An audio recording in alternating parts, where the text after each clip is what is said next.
I will start with an opening statement. Sometimes, the people that know me, I don't. But I think this is a big enough occasion to start with an opening statement. What I would say is that we're very excited.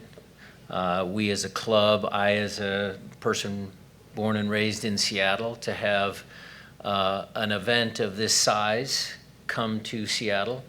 I'm obviously very proud of the fact that, our team has earned the right to compete in this tournament. I am looking forward to meeting the coaches, some very famous coaches of teams that we get to play against, and I think it's going to be a great experience for our organization. Thank you. We open the floor for questions. We have one here. Brian, congratulations for getting here. Thank you. Does it feel like this moment is starting to settle in as big? And then if you could just speak to the practical nature of this game being such an important game for your prospects in the tournament. Okay, so yes, when I walked into the stadium and I saw the grass and the FIFA markings everywhere, it's a big deal. We've been focused on the preparation because we understand that in these tournaments, your first game could make or break if you even have any sort of chance of, making it through to the first round or the next round. So our focus was at training, film work, trying to, find the little details that might help us be successful. But at the same time, I think when the players come, I think it's emotion, it's sports. I think they're going to be excited. The fans in the building, I think that's going to make it a realization that this is actually happening.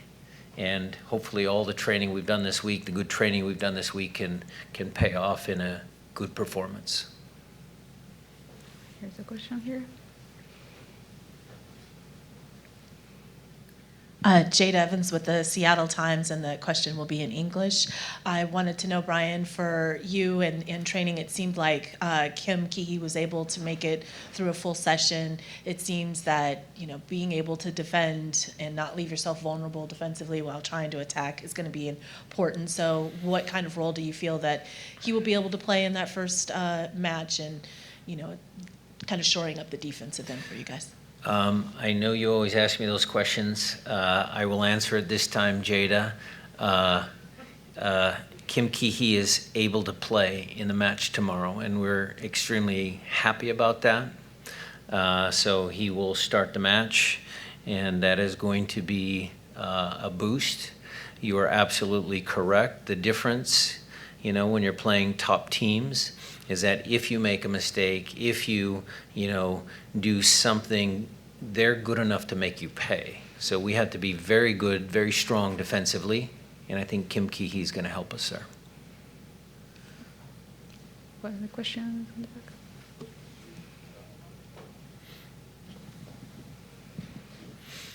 back? Ethan McReynolds with Fox 13 Seattle in English. Coach, you're coming off 2 losses in league play. Does starting a new competition, is that sort of a fresh start for the players mentally, or are you still sort of have a bitter taste in your mouth from the result in Vancouver?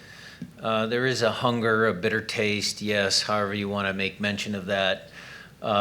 It is kind of a good reset. The timing is good because, look, the drama with that, the 2 games, a bad performance, I think we've been able to refocus. I think training has been good. Training has been sharp. And this being a separate, entity, a different competition, actually has helped a little bit because, they're excited. They get to play against, again, 3 of the biggest clubs in the world, and they're going to give it their all. In the back, yeah. Hi, Fanny from FIFA Comms. I just have one question. So for the opening match, what do you know about the opponent? And what's your strategy for the first game? Our strategy will be try and win. We are going to try and be strong defensively because they are such a good team. Igor Jesus just got bought for $20 million.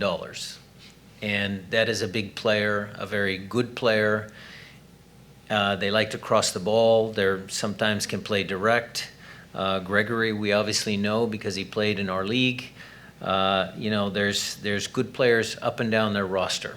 So who they put on the field, we'll see when the lineup card comes out. But we're expecting a well-coached team and a very hard match. Thank you. We have a question here in the front. Hi, Coach Maya, The Zone. The last time you played in this sort of arena was against Al Ahly. Unfortunately, it didn't go the way you wanted to go. How will you be calling on that experience in this game against Botafogo? That was in 2023. It certainly seems like a long time ago, a lifetime ago, but the experience we had in Morocco was tremendous. And we still have 8 players, maybe 10 on the roster that were there. When FIFA does a tournament, they do it right. There's a lot of nice things that go along with being at a Club World Cup. We didn't get past Al Ahly. That was unfortunate. That was at the beginning of our season. It was a challenging game. I think the goal came in the 88th minute off a deflection, so we were close. The players that played in that game, the players that have been in championship finals with this club, we have a lot of them, and that experience from Morocco plus all the other big games is going to help us. There still should be butterflies for them. They should be a little nervous before the referee blows the whistle because that shows that they're human and they're alive. But a lot of times that turns into adrenaline, and I hope that makes them have a little bit more energy. In the front. Mike. Thank you. Brian, you had mentioned the famous coaches. Can you talk a little bit more, though, about yourself and your staff and what that means to go against, the opposing staff? How are you guys looking at that as a technical staff? Well, thank you for that question, Jada. I'm very proud of the staff that we have and the previous coaches that were involved with the Seattle Sounders, starting with Ziggy and then myself and then plenty of good assistants along the way. I think this year's, the last couple of years, Freddie has done a great job. He was an MLS coach. He helps in the preparation. Preki has years of experience, and so I'm thankful for his friendship and his coaching. Andy Rose is an up-and-coming coach. And I think you guys have heard me go on record many times that Tom Dutra is the best goalkeeper assistant coach in the league.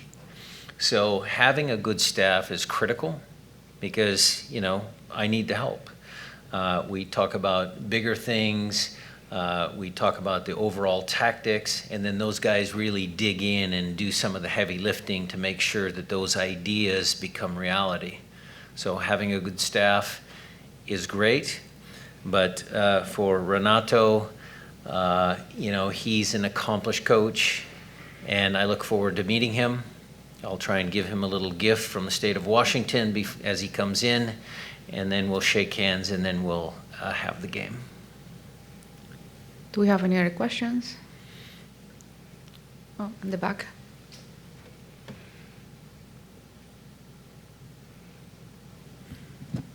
Coach, defensively, you mentioned how important it is for this tournament. I feel like this season you guys haven't been as sharp as in years past with the numbers and how many goals you've conceded. Does this tournament maybe serve as an opportunity to gain some confidence, putting in good defensive shifts against some of the best teams in the world? Well, it would gain confidence if we can keep the score at 0. That would certainly help. We don't want to take 4 or 5, although PSG did score 5 against their last opponent. We're going to try and make sure that the team that played last year, that was the best defensive team in MLS, we get back to some of those simple things, the intensity in our defending, getting all 10 field players behind the ball, making sure we're out to block crosses. Defending's hard work.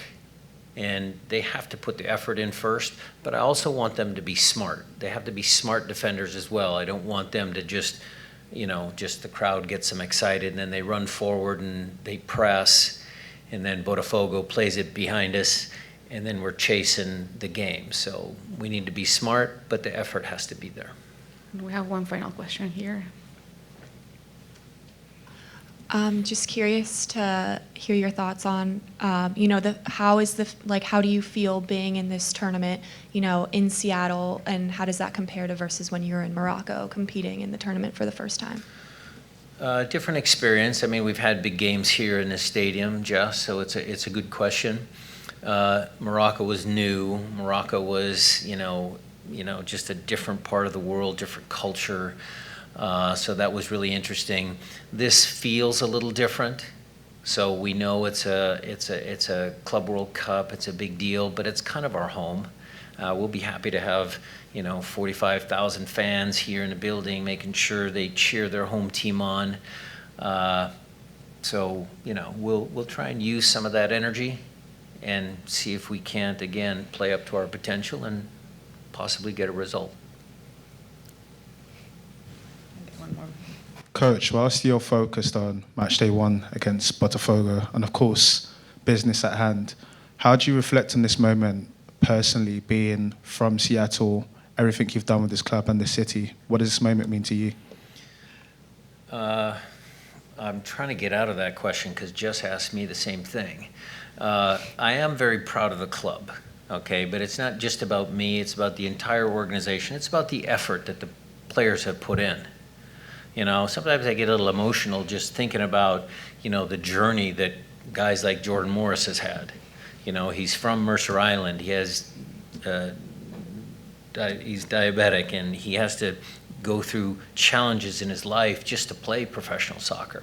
And Steph Fry, who, was the best goalkeeper in 2022 in our Champions League run-in, how much time he has put in on the training field.